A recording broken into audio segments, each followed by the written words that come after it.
People often ask me why I choose to spend myself in places like Mozambique, Africa. It all began with a quest to find a way to express my love for God and to God. Hi, I'm Tracy Evans, and I'm the founding director of iReachafrica.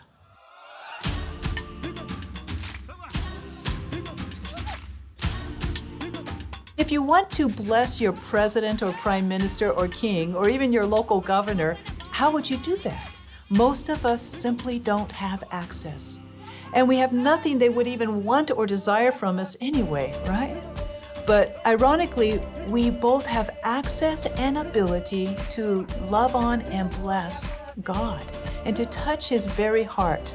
He's the King of Kings and the Lord of Lords, and to think that any of us could profoundly impact the heart of God is amazing. So then, how could I not take advantage of such an opportunity as that? Remember when Jesus said, "When I was hungry, you fed me. When I was thirsty, you gave me a drink.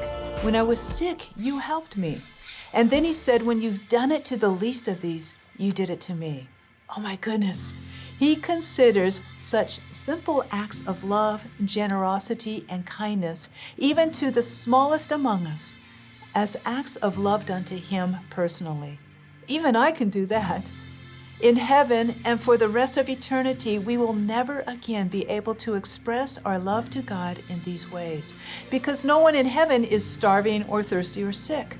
And this time we have here in this life is our only opportunity in the whole of eternity to reach out and touch God's heart in these kinds of caring, compassionate ways. And that's why I and all missionaries go. Do you recall the first words Jesus said to Peter after His resurrection?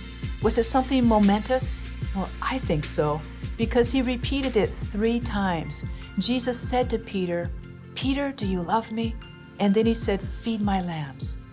Peter, show me you love me by feeding my little lambs, who are the least in this world's eyes. Now, we spiritualize it, and I'm sure Peter was meant to spiritually feed young lamb-like believers. But could it also not have been practical too? Did not Jesus Himself have compassion on the hungry and feed thousands? Did He not, on multiple occasions, request to have the little children brought to Him? Yes, He did. In 2019, 2 Class 4 cyclones devastated Mozambique. Entire villages were washed away. The rest of the year was spent in critical disaster relief efforts.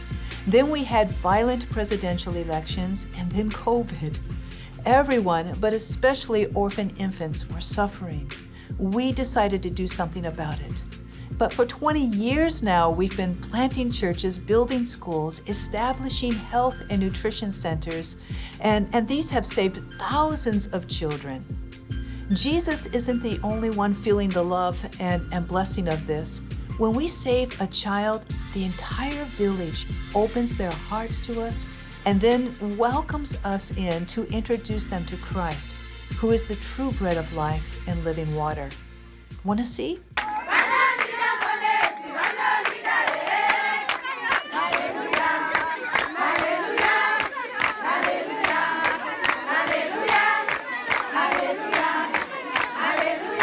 For several years now, you guys have adopted this life-saving and soul-saving work. This is our thank you for joining us in feeding these little lambs and in so doing, blessing the very heart of God.